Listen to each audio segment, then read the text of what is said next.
जय। कल हम लोग कथा विश्राम के समय श्रवण किए थे कि किस प्रकार राजा हरिश्चंद्र को पुत्र की प्राप्ति और उसके बाद वरुण भगवान का उनके ऊपर रुष्ट होना और उन्हें शाप देना, यहां तक कथा हम लोग श्रवण किए थे।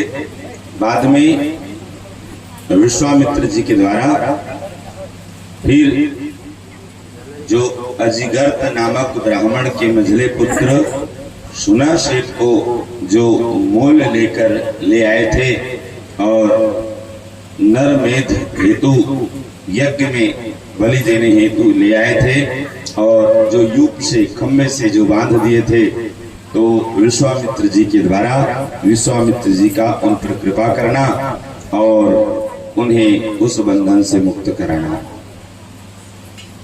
वरुण जी का मंत्र देना, उस ब्राह्मण बालक के द्वारा भगवान वरुण की प्रार्थना और उसके बाद फिर जो है वरुण जी का प्रसन्न होना और राजा हरिश्चंद्र का जलोदर रोग से मुक्त होना और साथ में उस ब्राह्मण का भी मुक्त होना, मतलब ब्राह्मण बालक का।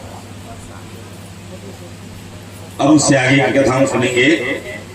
विश्वामित्र जी का माया शेखर के द्वारा हरिश्चंद्र के उद्यान को नष्ट करना। ये कथा इस प्रकार है। एक बार हरिश्चंद्र, राजा हरिश्चंद्र शिकार खेलने के लिए गए हुए थे। वहां पे उन्होंने क्या देखा कि वन में एक रोती हुई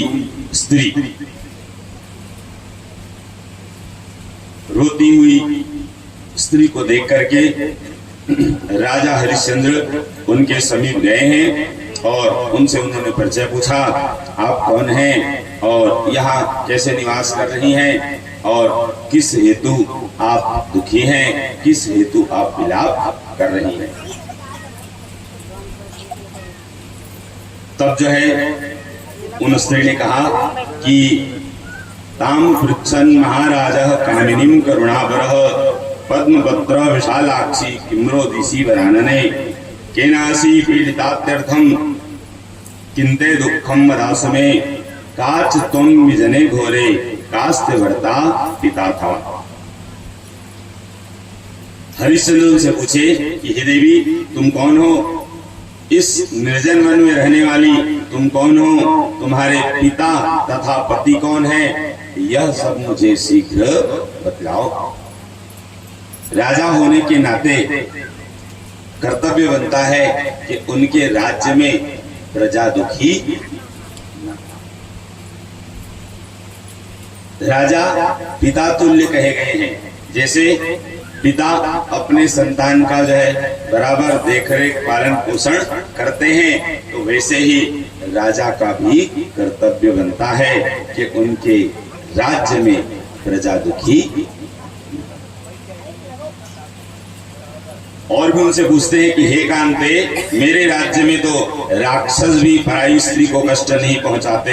हे सुंदरी, जो व्यक्ति तुम्हें पीड़ित करता होगा उसे मैं अभी मार डालूंगा। हे वरारोहे, तुम मुझे अपना दुख बतलाओ, निश्चिंत हो जाओ। हे कृशोदरी, हे सुमध्य में, मेरे राज्य में दुराचारी व्यक्ति नहीं रह सकता। जैसे राजा अरुण अपने पुत्र सत्यव्रत को नीति की शिक्षा दिए थे। देखिए, बार बार कहूंगा, सदग्रंथों को सुनना, समझना और आचरण में लाना। 4 प्रक्रिया महत्वपूर्ण है। सुनना है तो ध्यान से सुनना है। ध्यान से सुनने के बाद आपने जो सुना उस पर मनन चिंतन करना है। क्यों? उदाहरण सुन लीजिए। आप लोग भागवत जी की कथा सुने हैं। धुंधुकारी जी गोकर्ण जी के द्वारा भागवत जी की कथा सुने। कथा पूर्ण हुई, उसके बाद जैसे कि आप लोग कथा में सुनते हैं कि धुंधुकारी को सद्गति की प्राप्ति हुई, भगवान के पार्षद गण उन्हें लेने के लिए आए हैं।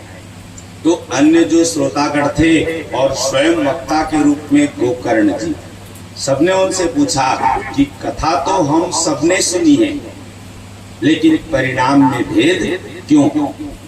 मुक्ति केवल धुंधकारी की हुई, हम सबकी क्यों नहीं?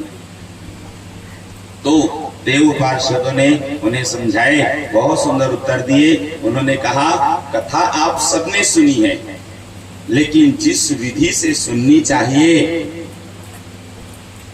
जैसे धुंधकारी ने सुनी, आप सबने वैसी कथा नहीं सुनी, इसलिए परिणाम में भेद आया है, नहीं तो ऐसा हो ही नहीं सकता। एक उदाहरण के लिए,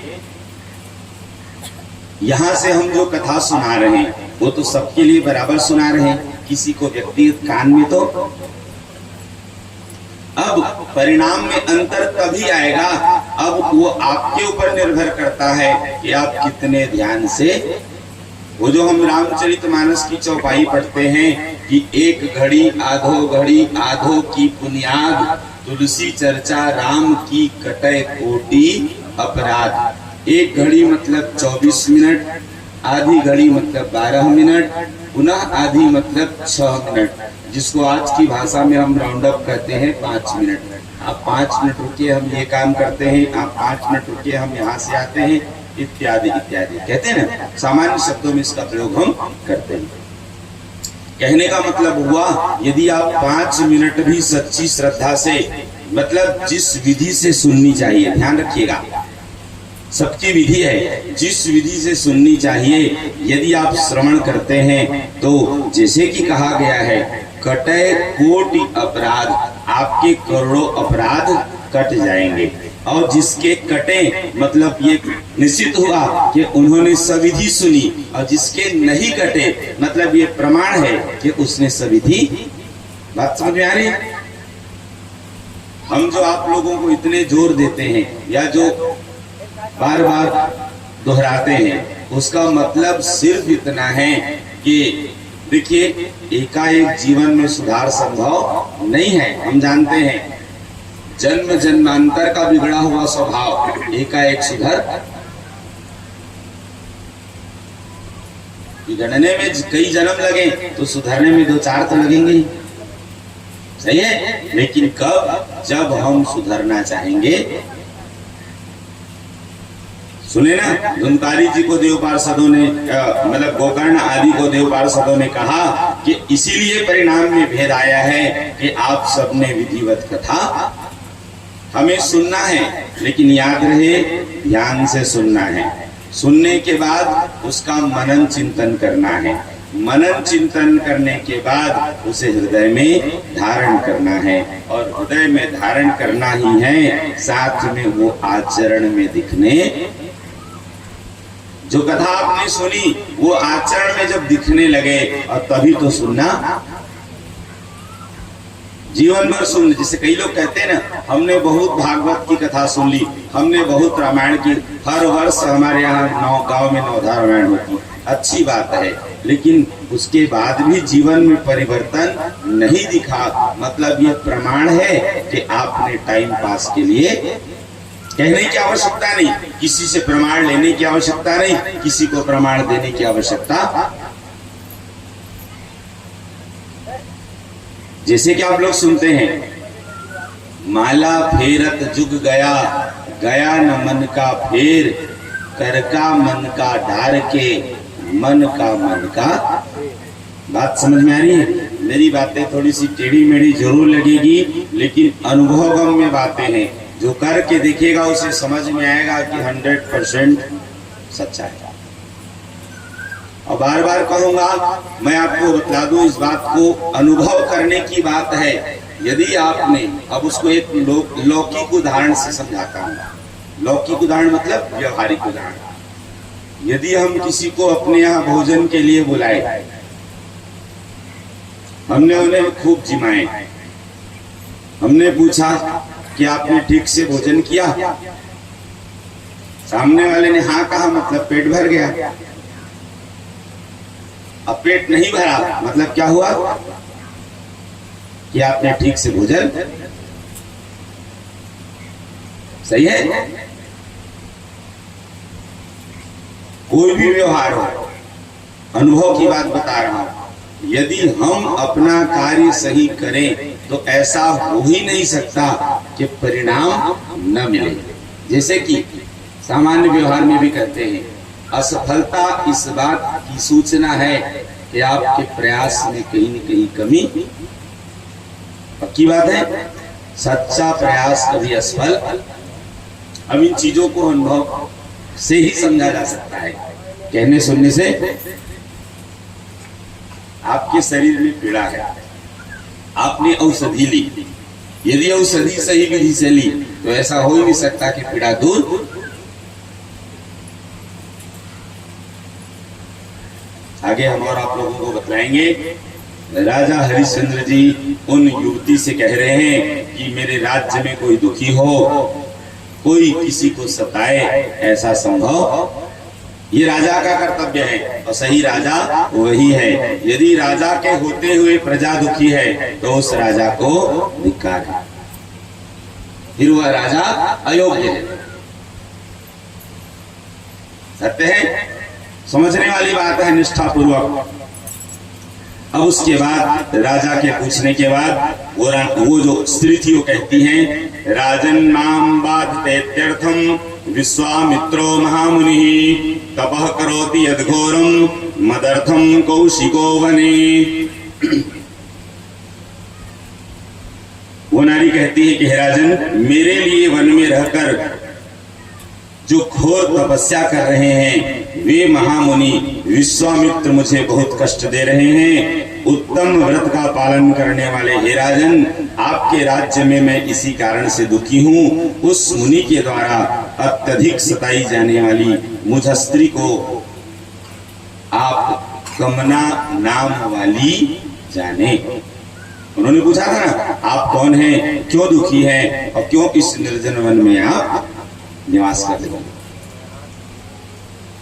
वो परिचय दे दिए। परिचय देने के बाद अब यहां पे ध्यान से सुनेंगे। स्त्री तपस्या में लगी हुई है, इनका विश्वामित्र जी की तपस्या से क्या लेना। मतलब स्त्री दुखी है, इनका विश्वामित्र जी की तपस्या से क्या लेना देना। विश्वामित्र जी तपस्या कर रहे हैं, उससे इनको क्या तकलीफ। एक प्रकार से माया है, छल है, माया है। अब विश्वामित्र जी के विषय में जब उन्होंने इस प्रकार कहा, तब फिर विश्वामित्र जी उनको आश्वासित करते हैं, स्वस्था भव विशालाक्षी न ते दुःखम भविष्यति तमहं मारयिष्यामि मुनिं तापः परायणम। बोले हे विशालाक्षी, तुम प्रसन्न चित्त रहो, अब तुम्हें कष्ट नहीं होगा। तपस्या में तत्पर रहने वाले उन मुनि को मैं मना कर दूंगा। बात समझ में आई। उन स्त्री का क्या उद्देश्य, वो माया है, उनका ये उद्देश्य है। उन स्त्री का उद्देश्य ये है कि जिससे विश्वामित्र जी की तपस्या बंद हो जाए। अरे विश्वामित्र जी तपस्या इसलिए नहीं कर रहे हैं कि वो किसी को पाने के लिए, विश्वामित्र जी तपस्या इसलिए नहीं कर रहे हैं कि उनकी कोई लौकिक कामना हो। विश्वामित्र जी तपस्या इसलिए कर रहे हैं कि वो जो है उनका उद्देश्य ही अलग है। फिर से कहूंगा, ध्यान से सुनेंगे। यदि हम भगवान की पूजा किसी सांसारिक वस्तु की कामना से करते हैं तो सही नहीं है। इन चीजों को बार बार सुने, मैं रोज दोहरा रहा हूं। कोई भी हम व्यवहार करते हैं, हमें समझना चाहिए कि हम ये व्यवहार क्यों कर रहे हैं। आप बहुत श्रम किए, बहुत आपने त्याग तपस्या की, लेकिन आपका उद्देश्य यदि सही नहीं हुआ तो आपका वह श्रम निरर्थक ही जाए। क्यों? आयु कर्मम च वित्तम च विद्या निधनमेव च पंचैतान्यपि सृज्यन्ते गर्भः तस्यैव देहिना। आयु आपकी कितनी होगी निश्चित है। आप कुछ भी कर लें, आपको कितने भी असाध्य रोग हो जाए, आपको जितने दिन जीवित रहना है मतलब तय है।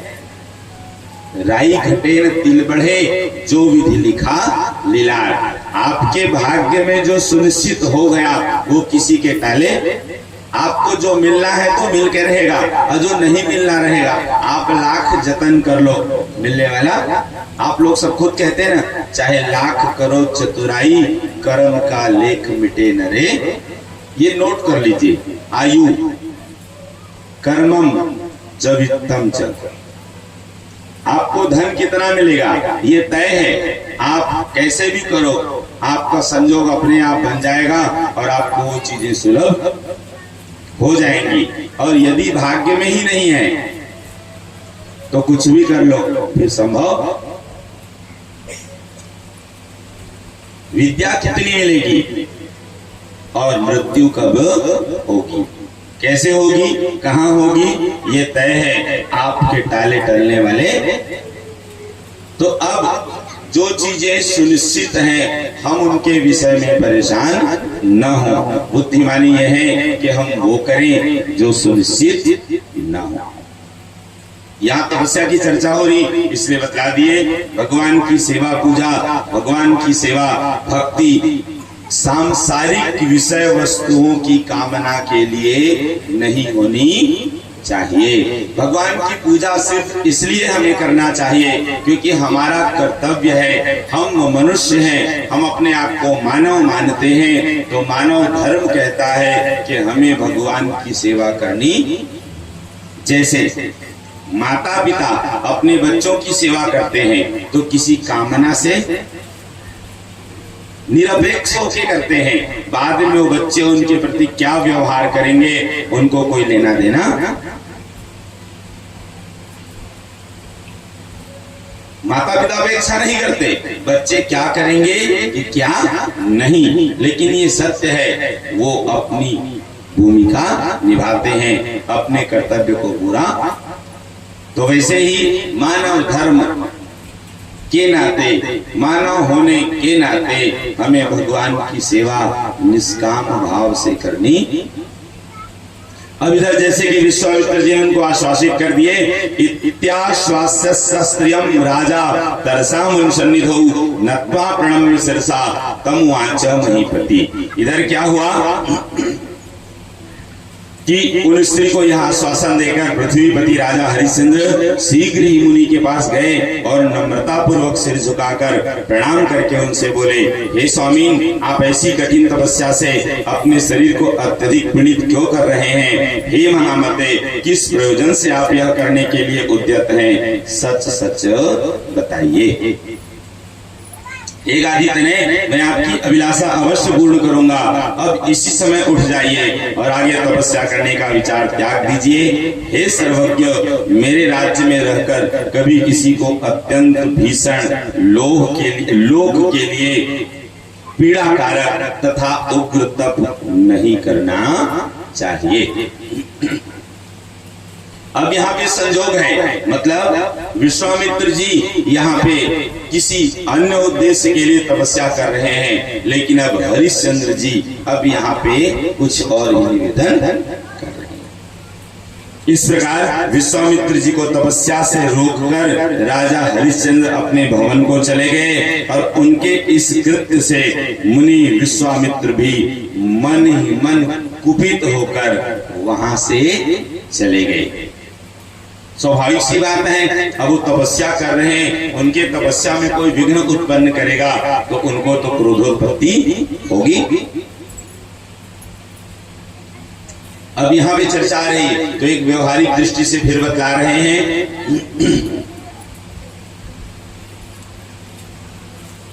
उचित अनुचित का हमें बराबर ध्यान रखना।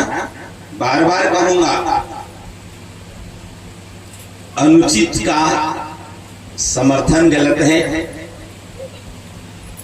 और उचित को स्वीकार न करना।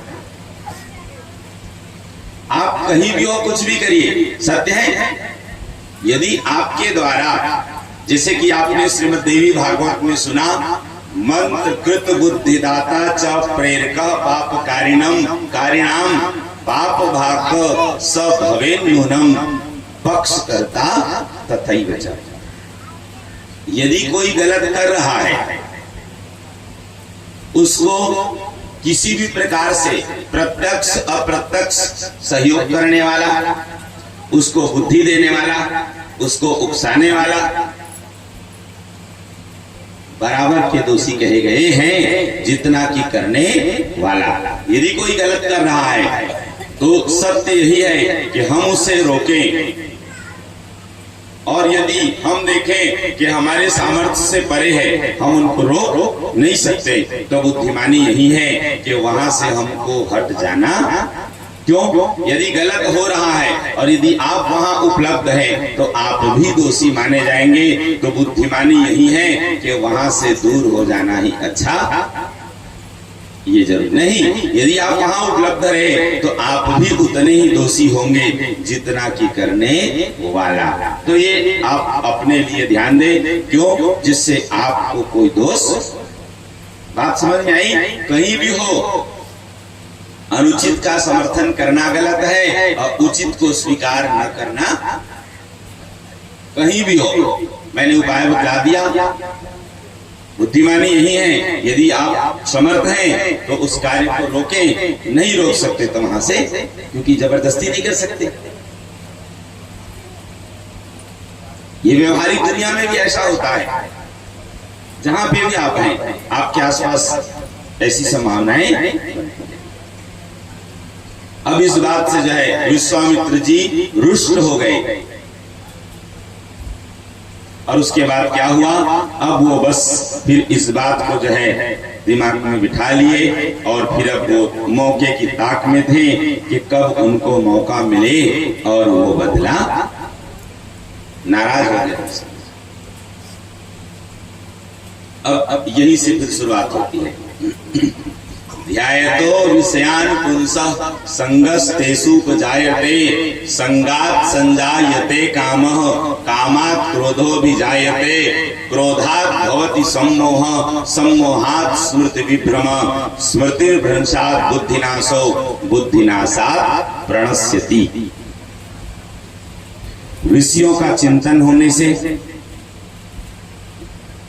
ऋषियों का चिंतन होने से उनकी प्राप्ति हेतु मन में फिर जिज्ञासा प्रकट होती है। उस जिज्ञासा को पूर्ण करने के लिए हम प्रयत्नशील होते हैं। प्रयत्न पूर्ण न होने पर मन में क्रोधोत्पत्ति होती है। क्रोधोत्पत्ति होने से स्मृति पटल में भ्रम होता है। स्मृति पटल में भ्रम होने से बुद्धि नष्ट हो जाती है, और बुद्धि के नाश होते ही व्यक्ति का नाश होते देर। ये क्रम है, इन चीजों को हम बराबर ध्यान दें, सुने, समझें और आचरण करें। तो अब विश्वामित्र जी क्या किए? एक बार माया सुकर बन करके, सचमुच के सुकर नहीं, छल से, जैसे मारीच माया से ही तो सुवर्ण मृग बने थे ना, यही तो माया है। तो वैसे ही विश्वामित्र जी माया सुकर बन करके अब वो पहुंच गए कहां? तो हरिश्चंद्र जी के उद्यान में। बदला लेना, जैसे उन्होंने उनकी तपस्या भंग की थी। और इसके बाद फिर जो है वो क्या किए? तो उनके उद्यान को नष्ट करने लगे। उनके उद्यान में लगे हुए जो फूलों के पौधे थे, अन्य जो सुंदर सुंदर पौधे थे, उन सब को वो जो है उखाड़ने, जैसे सूकर का स्वभाव होता है। आप लोग देखे होंगे, वो पूरी की पूरी जो है परत की परत मिट्टी खोद डालते हैं। सही है? परत की परत जो है, जहां वो भिड़ गए ना, तो मान के चलिए कि फिर वो जिस खेत में भिड़ गए तो वहां कोई फसल होने वाला, ये सत्य है। तो वैसे ही अब वहां जो रक्षक थे, जो मालाकार थे उद्यान के, वो उन्हें रोकना भी चाहे, लेकिन वो रुके। उनको डराने के लिए, उनको भगाने के लिए उनके पास जो कुछ व्यवस्था थी, जैसे कि लकड़ी, पत्थर, कुछ अस्त्र शस्त्र सामान्य, उनके ऊपर प्रहार भी किए, लेकिन वो उन सब से सुरक्षित रहे, मतलब उनका उन पर कोई प्रभाव। विपरीत अब ये हुआ कि जो रक्षक थे उन्हें भी वो प्रभावित करने लगे, और उसके बाद फिर अब रक्षक अपने ही रक्षा में लग गए। सूकर को रोक नहीं पाए, ऊपर से सूकर इन्हें प्रभावित करने लगे, तो रक्षक फिर जो है कुछ तो प्रभावित हुए, कुछ भागे भागे हरिश्चंद्र जी के पास आए हैं और आकर के राजा को सूचित किए, बोले राजन ऐसी ऐसी बात है, हमारा उद्यान पूर्णतः नष्ट हो चुका। राजा हरिश्चंद्र बड़े कुपित हुए, और उसके बाद फिर जो है वो उनको कहते हैं कि वो कोई भी हो, देव, दानव, मानव, गंधर्व, मैं उन्हें छोड़ूंगा। अब वो रक्षक कहते हैं कि बोले राजन, न वो देव है, न दानव है, न मानव है, न गंधर्व है, वो तो एक सूकर। हम उन्हें बहुत रोकना चाहे लेकिन वो रुके नहीं, वो इतने प्रबल वेग से जो है, इतने स्फूर्तिवान है, कहें कि प्रहार करने पर भी उनको कोई प्रभाव नहीं हुआ, उन पर कोई प्रभाव नहीं पड़ा।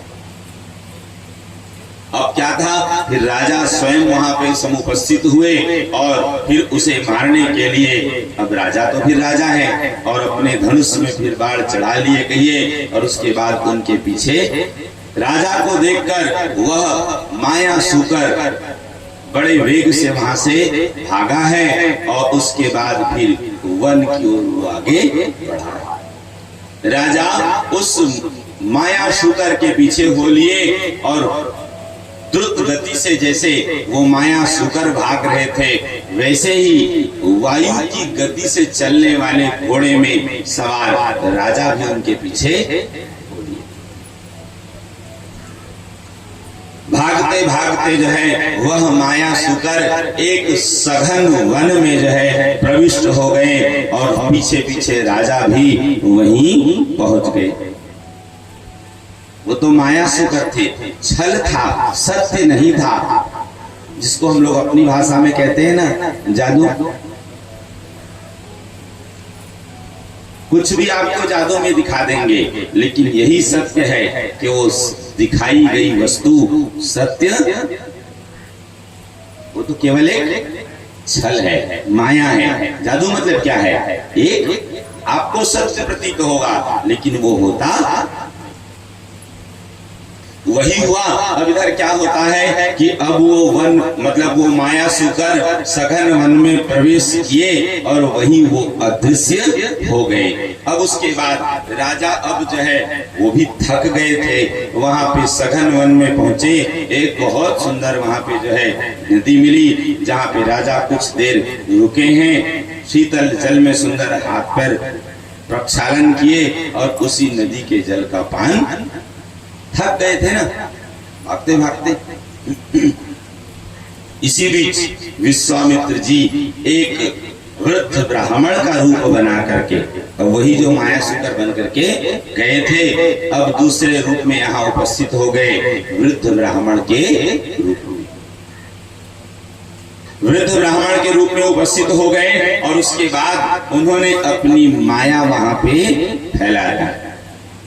जैसे माया शूकर बन करके गए थे, अब वहां पे उसके बाद अब राजन से मतलब हरिश्चंद्र जी से उनकी चर्चा शुरू हो गई। बोले आप यहाँ कैसे पहुंचे? राजा बताए कि कैसे वो यहाँ तक पहुंचे, और उसके बाद फिर जो है अब वो थोड़ी सी प्रशंसा शुरू हुई। जैसे अपना परिचय दिए कि मैं अयोध्यावासी राजा हरिश्चंद्र हूँ, मैंने राजसु यज्ञ किया है, मैंने लोगों को इतना जो है दान दिया है, मैंने लोगों के साथ ये अच्छा किया है। आपको भी यदि कुछ चाहिए तो निश्चित रूप से आप मेरे यहाँ पधारें, मैं आपको वो वस्तुएं अवश्य भेंट करूंगा।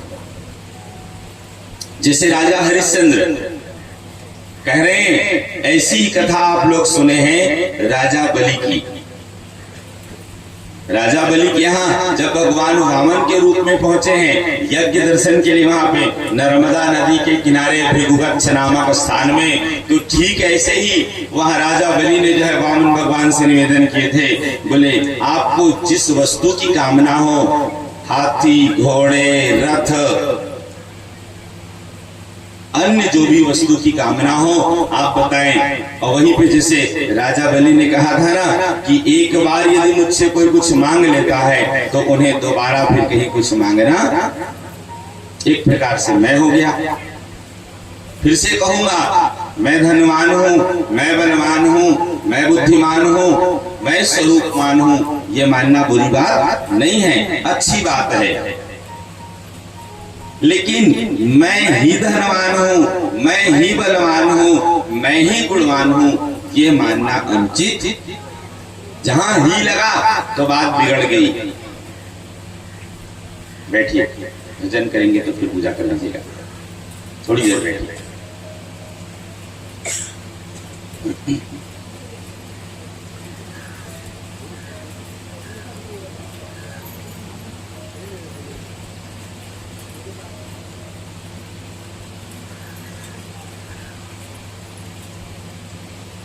विश्वामित्र जी पहले से ही माया रच डाले थे। अब उसके बाद भी अब वो थोड़े से, अब जैसे राजा ने कह दिए ना, तो राजा के कहने पर अब विश्वामित्र जी को और मौका मिल गया। बोले हे राजन, आप जो कह रहे हैं सत्य कह रहे हैं। बोले मैंने भी आपके विषय में लोगों से सुना है, सत्य है, आप ऐसे योग्य हैं, आप निश्चित रूप से जो कह रहे हैं वो आपके लिए सत्य है।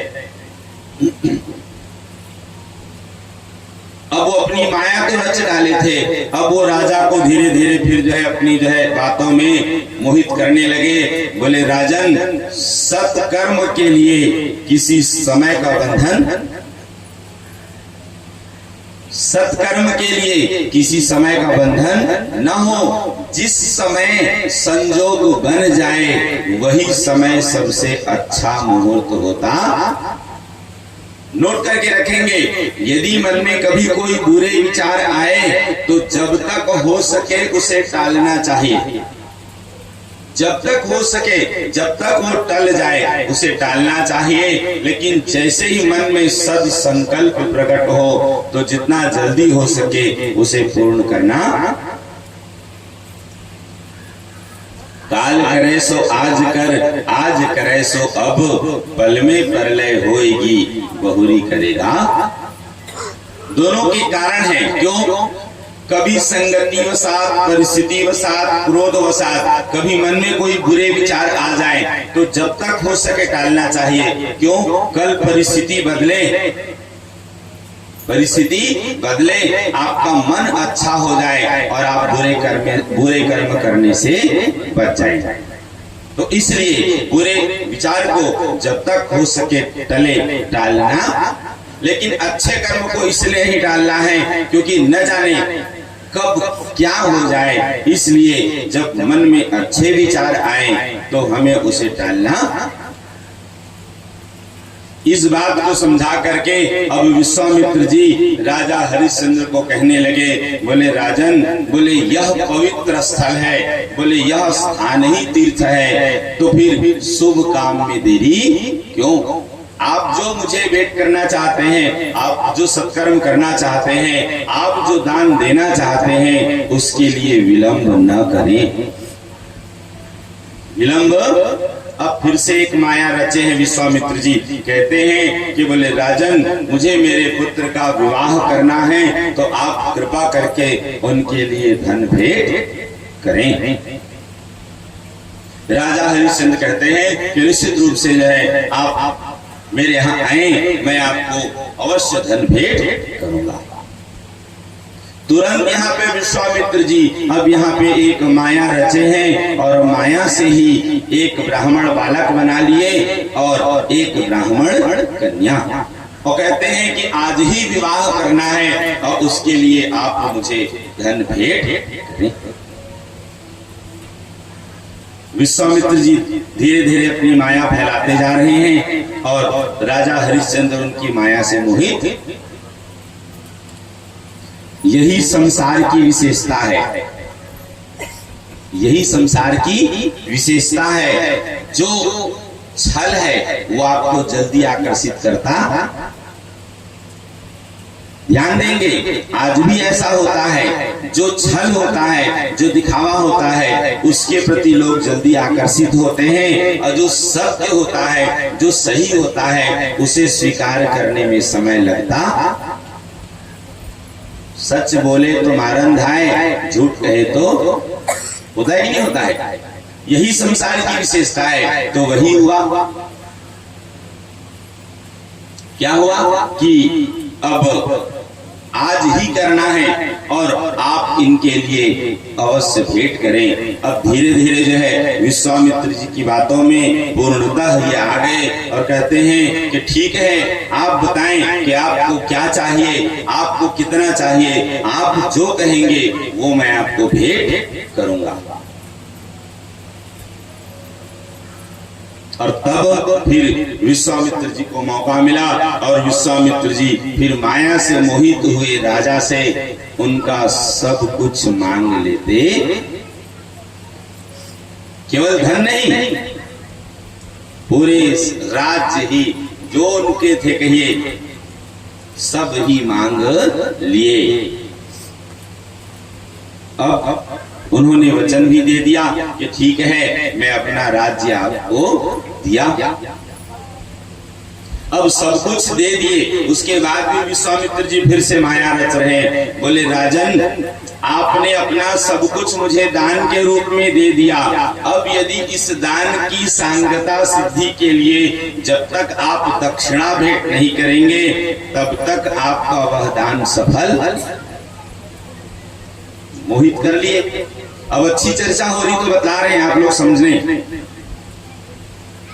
दान अलग चीज है और दक्षिणा, दान अलग चीज है और दक्षिणा। दान वह होता है जो अकारण ही आप किसी को भेंट करते हैं। जैसे कोई ब्राह्मण आपके दरवाजे पर आए, या आप कहीं ब्राह्मण के यहाँ गए, या कहीं कहीं किसी भी से, जैसे ऐसे संभावना बनी, संत महात्मा कोई भी मिले, उनको जो आप भेंट करते हैं वह दान कहलाता है, वह दान कहलाता है। लेकिन किसी कार्य के पश्चात, जैसे आपके यहाँ कोई भी आयोजन हुआ, उसके पश्चात जो आप उनको भेंट करते हैं तो वह जो है दान की श्रेणी में नहीं आता, उसे दक्षिणा कहते हैं। जैसे यज्ञ के बाद दक्षिणा, दोनों की महिमा अलग है, याद रहे। विश्वामित्र जी राजा हरिश्चंद्र को इस बात के लिए अब फिर जो है अब कहीं कहीं अब प्रेशर डालने लगे। राजा हरिश्चंद्र कहते हैं, बोले ठीक है मुनिवर, आप मेरे यहाँ पधारे, मैं अवश्य आपको भेंट करूंगा। इसी बीच राजा के सैनिक जो पीछे थे वो अब वहां तक पहुंच चुके थे, और उसके बाद फिर राजा को लेकर के वे अपने राज्य में लौटे, अयोध्या को लौटे। अयोध्या को लौटे। अब उसके बाद क्या हुआ कि राजा अब ये बात सब जब वहां से मुक्त हुए, मतलब जहां तक उनकी माया फैली हुई थी वहां से जब मुक्त हुए तो राजा को फिर ये बात अब धीरे धीरे स्मरण होने लगा कि मैंने कितनी बड़ी भूल कर दी। उनकी माया से मोहित होकर मैं उनके छल में फंस गया और अपना सब कुछ उन्हें दे डाला। राजा बड़े उदास हुए, दुखी हुए। रानी पूछती है, क्या बात है, अकारण ही आप दुखी हैं, ऐसा हो नहीं सकता, और ऐसा कोई व्यवहार भी हुआ नहीं है कि जिस कारण आप दुखी हो, तो आप बताएं कि आप क्यों दुखी हैं। तो राजा पूरी घटना के विषय में बतलाते हैं कि क्या बतलाऊं, मैंने किसी के द्वारा जो है मुझे छल हुआ, मैं छला गया, मेरे साथ धोखा हुई है और मैंने ऐसा ऐसा व्यवहार किया है। अब उनकी बातों में आकर के वो हाँ कह दिए, वचन दे दिए, अब उनको पूरा करना। राजा हरिश्चंद्र इधर आए हैं और वैसे वैसे पीछे पीछे पहुंच गए विश्वामित्र जी। अब वहां पहुंच गए, उसके बाद फिर जो है अब वो क्या हुआ कि अब वो समय के लिए बार बार फिर ये हरिश्चंद्र जी को एक प्रकार से कहें तो जिसको कहते हैं ना तगादा, बोले राजन आपने संकल्प किया है, अब संकल्प किया है तो उसे समय पर पूरा करें। और उनसे 2.5 भार सोने का और संकल्प लेंगे। 2.5 भार सोने का। अब 2.5 भार सोने मतलब इसको हमारे हिसाब से देखे ना तो कम से कम मैं कहता हूं किलो के हिसाब से जाएगा। 2.5 भार कहने से हमको समझ में नहीं आ रहा है कि कितना सोना, लेकिन हम अपने अनुसार यदि उसको समझें हमारे समझ के अनुसार तो वो किलो के हिसाब से जाएगा। मतलब अब आप स्वयं विचार करें कि इतना अधिक कहां से संभव होगा। ठीक है वे राजा थे, उनके पास उपलब्धि हो सकती थी, उनके पास उतने सोने, लेकिन अपना सब कुछ तो वो पहले ही दे चुके हैं, तो अब इतने धन कहां से प्राप्त करेंगे। तो इस बात के लिए भी वो बार बार उन पर जो है वो उस चीज के लिए उन्हें बोलने लगे। बोले राजन, बोले कहीं ऐसा तो नहीं कि आप नहीं दे सकेंगे, तो अभी भी समय है, आप स्पष्ट कह दे कि मैं आपको नहीं दे सकता। आपने जो संकल्प किया है आप स्वीकार कर लें कि आप उसे पूरा नहीं कर सकते। लेकिन राजा हरिश्चंद्र जो है देखिए धन्य है, उन्होंने कहा अब इस बात की शुरुआत कहां से हुई थी आपको बतलाऊं। एक बार राजा हरिश्चंद्र जी यज्ञ किए, जैसे कि थोड़ी देर पहले आप लोग सुने थे ना कि मैंने राजसु यज्ञ किया। इनके गुरु जी थे वशिष्ठ जी। वहां पे राजसु यज्ञ जब हुआ तो वे बड़े प्रसन्न हुए और प्रसन्न होने के बाद फिर अपने गुरु जी का खूब सम्मान किए। गुरु जी का खूब सम्मान किए तो गुरु जी पर प्रसन्न हो गए वशिष्ठ जी। अब एक बार गुरुजी इंद्र के यहाँ गए हुए थे अमरावतीपुरी में। जब इंद्र के यहाँ गए हुए थे तो वहीं इनकी भेंट विश्वामित्र जी से होती है। विश्वामित्र जी से जब भेंट हुई तो विश्वामित्र जी से ये अपने शिष्य की बड़ी प्रशंसा करने लगे। बोले ऐसे सत्यवादी, ऐसे दानी, ऐसे धार्मिक, ऐसे जो है विनयी आज तक न हुए न हो। ये बात विश्वामित्र जी को अच्छी नहीं लगी। उन्होंने फिर अब उन दोनों में विवाद हो चला। वो बोले कि मैं इस बात को सिद्ध करूंगा कि आपका चेला सत्यवादी,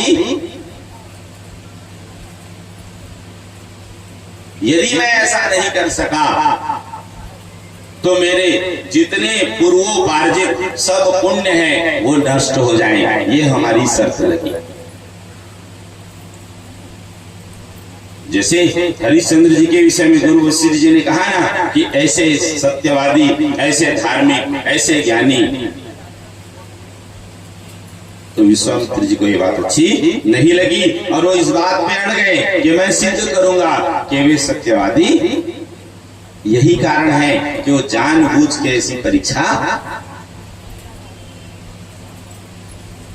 अब इधर क्या हुआ कि राजा हरिश्चंद्र से वो बार बार जब इस बात के लिए बोलने लगे ना तो राजा हरिश्चंद्र उनसे निवेदन किए। बोले हे विप्रदेव, ब्राह्मण के रूप में आए थे, बोले आप मुझे कुछ समय दें। मैंने जो कहा है क्षत्रिय कुलोचित, क्षत्रिय जैसे आप लोग सुनते हैं ना रघुकुल रीति सदा चली आई, प्राण जाए पर वचन न जाई। तो मैं आपको पूरा करूंगा। मुझे पता है इसके परिणाम वश ऐसा वर्णन है शास्त्रों में, ध्यान से सुनेंगे, कि असत्य भाषण करने से हमें नरक जाना पड़ता है और दिए हुए वचन को पूर्ण न करने से और भी हमें घोर नरक में जाना पड़ता। दोनों बातें याद रखिए। मतलब यदि आप किसी को वचन देकर के कोई चीज पूरा नहीं किए वचन देकर के आप पूरा नहीं किए तो परिणाम स्वरूप आपको नरक जाना पड़ेगा। और उसमें भी यदि किसी को कुछ देने का संकल्प कर दिए और संकल्प करने के बाद नहीं दिए तब तो फिर कहना ही क्या। तो इस प्रकार अब राजा हरिश्चंद्र फिर निवेदन किए, बोले हे ब्राह्मण देव, मुझे आप थोड़ा सा समय दें, मैं आपको फिर जैसे मैंने वचन दिया है आप सत्य माने, मैं उसे अवश्य पूरा करूंगा। वही हुआ। और इसके बाद अब फिर कुछ ही समय में फिर से बार बार जो है अब ये कहें कि मानसिक पीड़ा होने लगी। अब जब मानसिक पीड़ा होने लगी अब तब फिर रानी अब उनसे निवेदन करती हैं, बोले आप चिंता ना करें, ठीक है आपके पास जो स्थायी संपत्ति आदि जो धन राज्य आदि थे वो सब आप इनको भेंट कर दिए, लेकिन अभी भी हम आपके पास उपस्थित, मैं आपकी पत्नी हूँ, मेरा जो पुत्र है हम आपके पास उपस्थित हैं। आप चाहें तो आप हमें मोल लेकर के बेच दें और आपने जो उन्हें वचन दिया है आप उसे पूरा करें।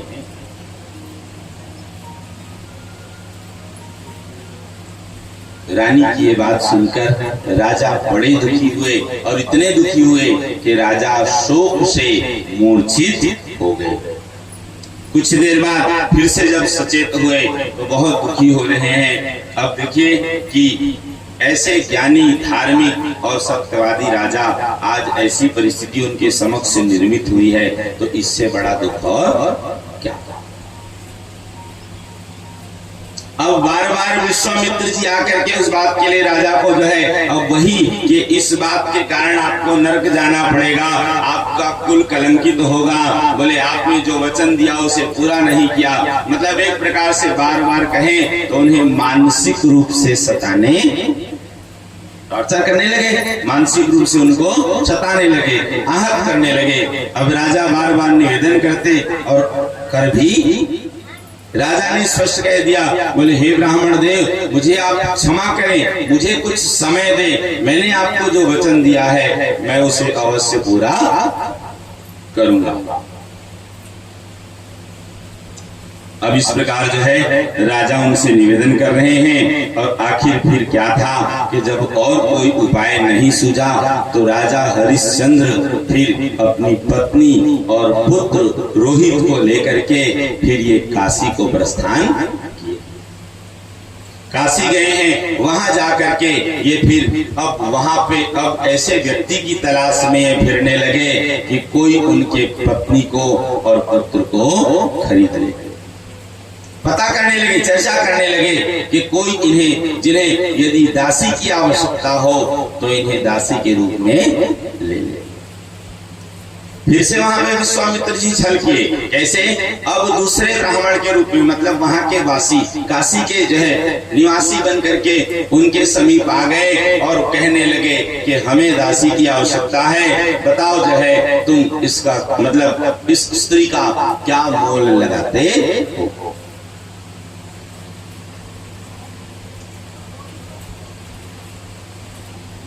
शास्त्रों में ऐसा वर्णन है, लक्षण बतलाए गए हैं स्त्रियों के और पुरुषों के। यदि वो, जैसे कि स्त्रियों के 32 लक्षण बतलाए गए हैं, यदि वो सर्व लक्षण सुलक्षणा हो, सर्व लक्षणों से संपन्न हो, तो शास्त्रों में ऐसा बताया गया है कि उनके मतलब उन एक स्त्री की कहें 1 करोड़ रुपए उसकी कीमत। अब 1 करोड़ मतलब ये अभी के 1 करोड़ नहीं, 1 करोड़ स्वर्ण मुद्राएं कहें। उस समय स्वर्ण के सिक्के चलते थे ना, लोहे के सिक्के नहीं, तो 1 करोड़ स्वर्ण मुद्राएं।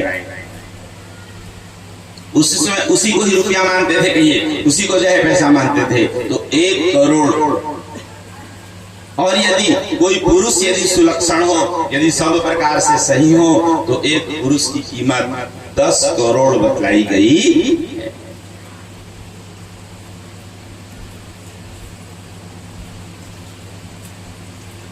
अब वो जो खरीदने के लिए आए थे ना, अब वो इस बात के लिए तत्पर हो गए। यहाँ पे भी जब इस चर्चा हुई, जब ये बात हुई ना, तो रानी जब उनसे निवेदन की, राजा बड़े दुखी हो रहे हैं, बार बार दुखी हो रहे हैं, विलाप कर रहे हैं, और इस परिस्थिति के लिए वे दुखी हो रहे हैं कि देखो तो कैसी परिस्थिति हमारे समक्ष उपस्थित हुई है।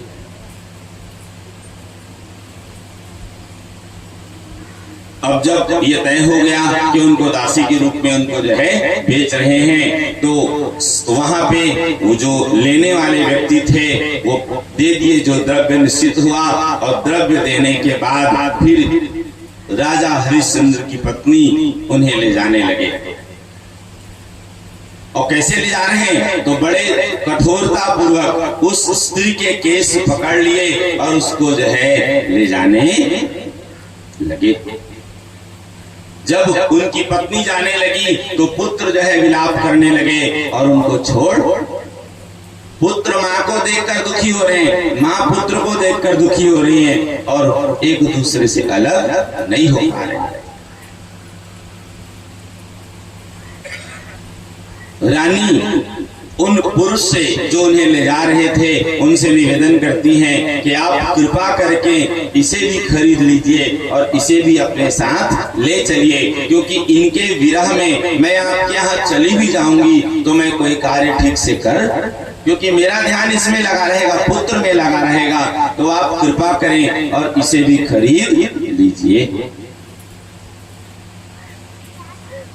तब जाकर के फिर वो व्यक्ति पुत्र को भी खरीद लिए और दोनों के बदले पैसे देकर वो उन्हें बलपूर्वक ये कहें कि दंडित करते हुए ले जाने लगे, पशु की तरह। अब सोचिए, कल तक जो रानी थी सब लक्षण संपन्न, सब प्रकार से सुखी थी, आज अचानक ये परिस्थिति ले ली। राजा हरिश्चंद्र जो है, अब जो उनसे मिला था द्रव्य, तुरंत विश्वामित्र जी अब जिस रूप में ब्राह्मण के रूप में जो पहले जो उनको छले थे उस रूप में आते हैं, और उसके बाद जो द्रव्य प्राप्त हुआ था उसे ले लिए और ऊपर से कहते हैं कि बचा हुआ धन और कब बड़े दुखी है जो है राजा हरिश्चंद्र। अब क्या करें, पत्नी को बेच दिए, बेटे को बेच दिए, अब नौबत ये आ गई कि खुद बिकने के लिए तैयार। विश्वामित्र जी बार बार आकर के इनको सताने लगे, बार बार उनको बोलने लगे, बोले राजन अब कुछ ही समय शेष है, दिन के ये कहते हैं ना, बोले दिन व्यतीत होने वाले हैं, चतुर्थ जो है प्रहर शुरू हो चुका है, अब दिन बीतने वाला है, यदि समय रहते तुम अपने वचन को पूर्ण नहीं किए तो परिणाम स्वरूप तुम्हें नरक जाना पड़ेगा। विश्वामित्र जी की बातों को सुनकर राजा उनके शरणागत हो गए और उनसे निवेदन करने लगे कि आप मेरे अपराध को क्षमा करें, मुझसे मतलब जो समय पर जो मैं आपको ये वस्तु भेंट नहीं कर पा रहा हूँ, आप कृपा करें, मैं आपका दास हूँ, आप बताएं, आप जो आज्ञा करेंगे मैं वह निश्चित रूप से करूँगा, लेकिन मेरे द्वारा जो कुछ समय हो रहा है आप उसके लिए मुझे क्षमा, मैं आपका दास हूँ, आप जो आज्ञा करेंगे मैं आपके लिए समर्पित हूँ, आप जो कहेंगे मैं करने को तैयार हूँ, बस मुझे कुछ समय। अब इस बात को पकड़ लिए विश्वामित्र, जैसे तुमने कहा कि तुम मेरे दास हो, मतलब तुम मेरी आज्ञा को टाल नहीं सकते, मैं जो कहूंगा वो वही तुम करोगे। अब बिल्कुल सत्य है, दास मतलब सेवक। तो बोले ठीक है, अब मैं तुम्हें एक चांडाल के पास बेच रहा हूँ और तुम वही करोगे जो मैं कहूंगा, मतलब तुम मना नहीं करोगे। अब स्वयं धर्मराज जी एक चांडाल का वेश बना करके वहां उपस्थित हो गए और उसके बाद उन्हीं से फिर विश्वामित्र जी हरिश्चंद्र जी को बेच दिए। बेचने के बाद अब जैसे कि आपने सुना कि एक पुरुष जो सर्व लक्षण संपन्न हो उनसे जो है बहुत फिर द्रव्य की प्राप्ति होती है और उनकी कीमत जैसे कि आपने सुना 10 करोड़ बतलाए गए हैं। अब इन सबको दे करके फिर वो विश्वामित्र जी जो ब्राह्मण के वेश में आए थे उनसे निवेदन किए कि अब आप मुझे इस बंधन से मुक्त करें, कृपा करें कि मैंने जो है आपको जो वचन दिया था अब वह पूर्ण हो गया। उसी समय आकाशवाणी हुई कि राजा हरिश्चंद्र जो वचन दिए थे अब वह पूर्ण हुआ, अब उनके ऊपर कोई ऋण नहीं रहा। इस आकाशवाणी को सुनकर के राजा हरिश्चंद्र जो है बड़े प्रसन्न हुए और जिन लोगों ने भी सुनी सब ने उनकी प्रशंसा, बोले धन्य है राजा हरिश्चंद्र जो अपने वचन को पूर्ण करने के लिए ऐसे कष्ट। इसी को तो कहते हैं ना, रघुकुल रीति सदा चली आई, प्राण जाए पर वचन। व्यक्ति को अपने वचन का धनी होना मतलब जो कहेंगे वही करेंगे, ये नहीं कि हृदय में कुछ और, मुख में कुछ और आचरण में कुछ। ये अच्छे लोगों का लक्षण नहीं है। मनस्य अन्यद वचस्य अन्यद कर्मण्य अन्यद चतुरात्म नाम। मनस्य एकम वचस्य एकम कर्मण्य एकम च महात्मा नाम। नोट कर लीजिए, दुर्जन और सज्जनों की ही पहचान है। जिनके हृदय में कुछ और, वाणी में कुछ और आचरण में कुछ और हो, ये दुर्जनों का लक्षण है। ऐसे लोगों से दूर रहना। जो हृदय में कुछ और रखे, वाणी से बोले कुछ और आचरण में करे कुछ और, ऐसे लोगों से दूर रहने में ही। क्यों? आप लोग सुनते हैं ना, जुए की जीत बुरी, मूर्खन की प्रीत बुरी, दुर्जन के संग बैठ चैन भागे ही भागे, काजल की कोठरी में कैसो ही जतन कर दाग लागे ही। और आप लोग सुने ना, 5 महापापी कहे गए हैं, तो 4 तो करने वाले होते हैं और 5वां जो इनकी संगति करता है। ध्यान से सुनेंगे, फिर से रिपीट कर रहा हूं। यदि कहीं गलत हो रहा है, आप देख रहे हैं आपके जानकारी में गलती हो रही है, तो आप नहीं भी कर रहे हैं, लेकिन आप भी उतने ही दोषी हैं जितने की करने वाले।